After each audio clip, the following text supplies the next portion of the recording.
This book discusses owning a machine that makes money automatically to achieve financial freedom. The book's name is The Road to Financial Freedom: Earn Your First Million in 7 Years, What Rich People Do, and Poor People Do Not Become Rich. Before we start, let's first look at what's so-called financial freedom. Financial freedom means you don't need to work for money to make ends meet. In other words, you are no longer a money machine but own one that makes money for you. You have reached financial freedom when that machine earns you an income equal to or much than your daily expenses. At this point, you don't have to worry about money anymore. You can always get rid of the job you don't like, stop working and travel the world, help your parents and family fulfill their wishes, and so on. Having financial freedom is the foundation of our free life. So here's the question. How much money does a person need? Some of you would say $3 million, some say $10 million. Some say $30 million. The conclusion will be different because everyone has a different way of determining what they want out of life. No matter what the exact amount is, there is one thing that everyone agrees on: it's not easy to realize financial freedom. With the right ideas and methods, a person only needs to spend 7 years to earn $1 million. How is that possible? By mastering the financial concepts and applying the strategies in the book, many people solved their financial problems and finally realized financial freedom. The author of this book is Baudouin Schaefer, also known as Europe's #1 money coach. He was born in 1960 in Germany. At the age of 16, he immigrated to the United States. At 26, the author fell into financial failure. He was in debt.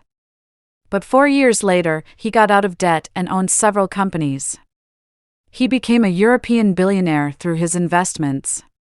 Since then, the author has started to spread his financial knowledge to the public. He wants more people to be able to use these methods to gain financial freedom. The book is the introductory book of financial management and refreshed many people's understandings of financial management. It has also changed many people's financial concepts. Let us illustrate this book in 2 parts. First part, what is the difference between the poor and the rich? The second part is about how to achieve financial freedom in 7 years. Part 1, what are the reasons why we don't get rich? We are less affluent than those who have already achieved financial independence. What is the difference? The author points out that the gap between the poor and the rich is primarily based on beliefs and principles about wealth. Specifically, rich and poor have different definitions of wealth, attitudes towards wealth and wealth goals, and motivations for making money. Most importantly, the poor and the rich have different views of money. The poor do not clearly define wealth, while the rich have. What does it mean? The author mentions 3 conditions that need to be met to define wealth. First, you must know the exact number. Secondly, you must put it down in writing because there's a difference between thinking about it in your head and putting it down on paper. Thirdly, you have to translate it into a corresponding image. Let's say your definition of wealth is to earn $1 million in 7 years. Then, please write it down and translate it into an image. You can visualize it in your mind. For example, 7 years from now, you'll have a great career and live in a mansion, have a luxury car, own real estate, and have savings. Then, you can imagine the size and layout of the mansion, the color, make, and model of your luxury car, and even the feeling of driving a luxury car. The more specific, the better. These scenes are like a map and can guide you to your destination. The difference between the poor and the rich is also in the attitude towards wealth and goals. The poor people think of making $1 million in 5 years one day, then can't sleep at night, thinking of all kinds of ways to make money overnight. Once they encounter a little difficulty, they give up. On the contrary, the rich believe they must be rich. Once they set a wealth goal, they never change it. However, the author believes setting big goals is more accessible than achieving small ones. Because if you set a small goal, it's easy to lose sight of the problems. When you get doubt and fear, you'll subconsciously look for a new goal to escape this feeling.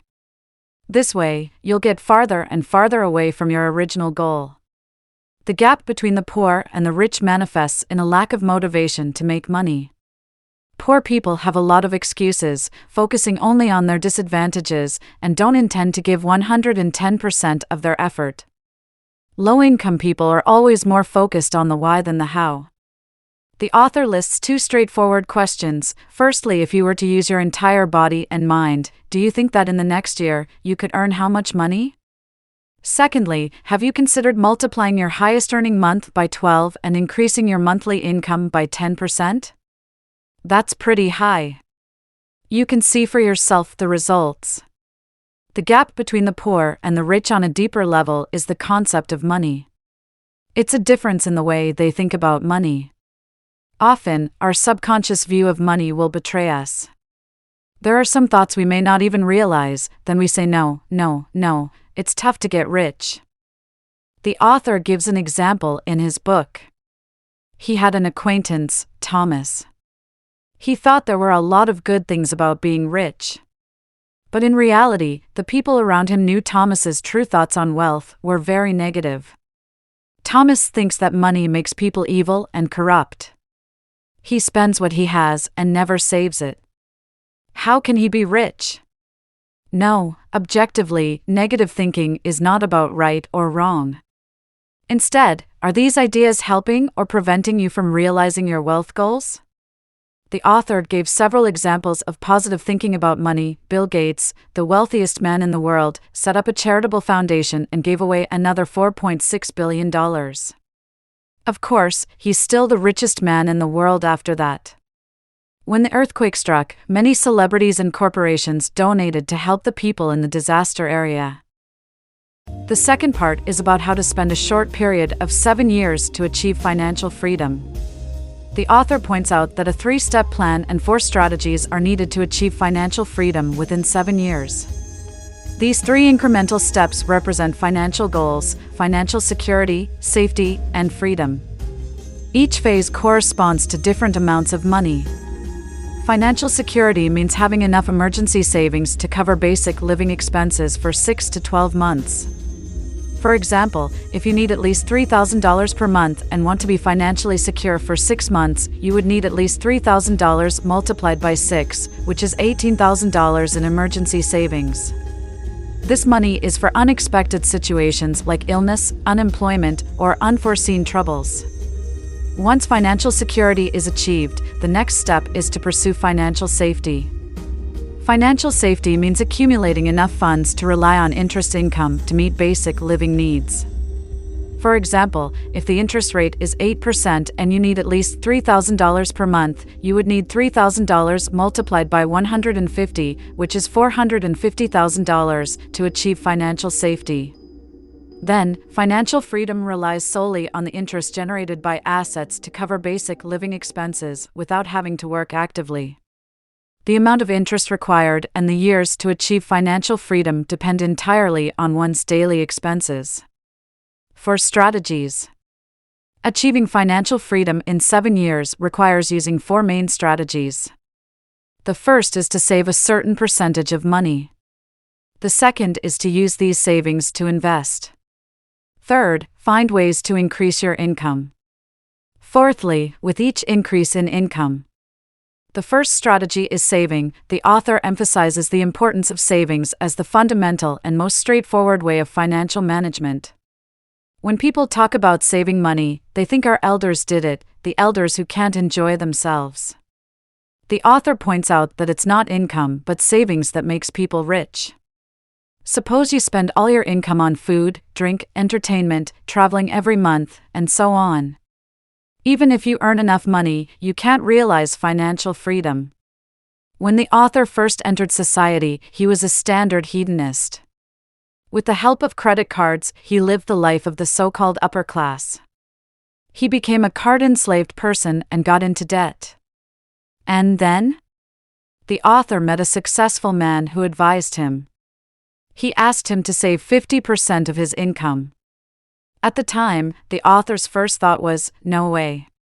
To completely get rid of the past life of debt, he started saving money. As soon as he earns money, he saves 50% of it.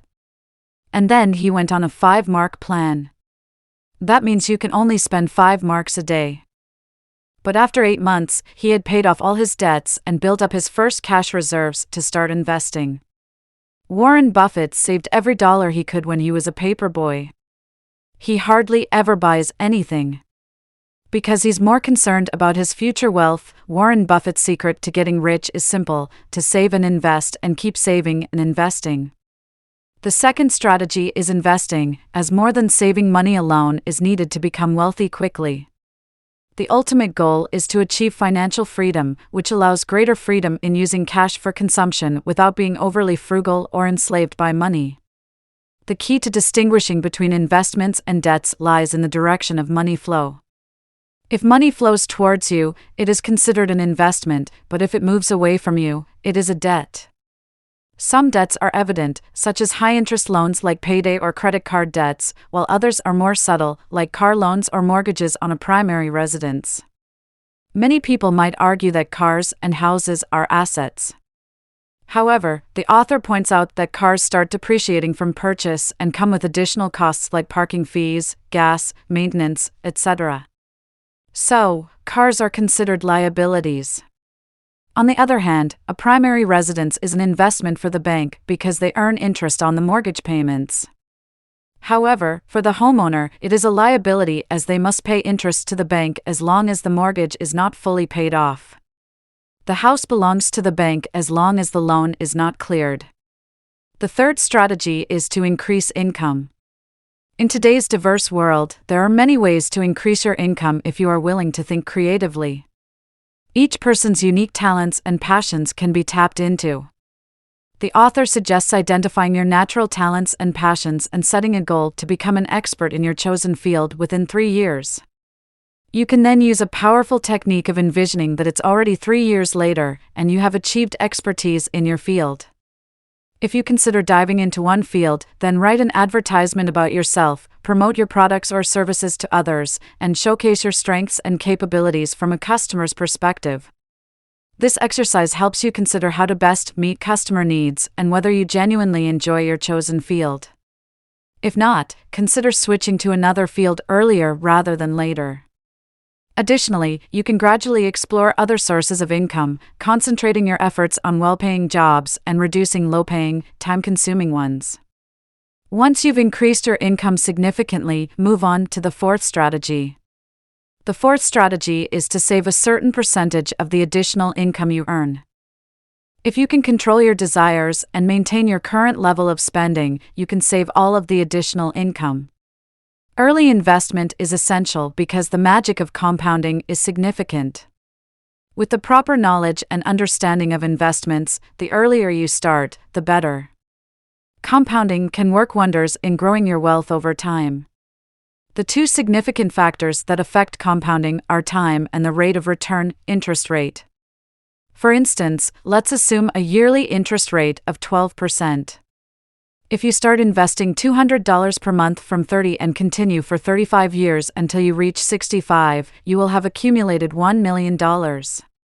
On the other hand, if you start saving and investing at 55, you would need to contribute at least $5,000 per month for 10 years until you reach 65 to have $1 million. The best way to achieve financial freedom is to follow a balanced investment strategy, where half of your investments go into medium-risk investments and the other half into high-risk investments. You must continue learning, practicing, and seeking guidance from successful individuals to improve your investment skills.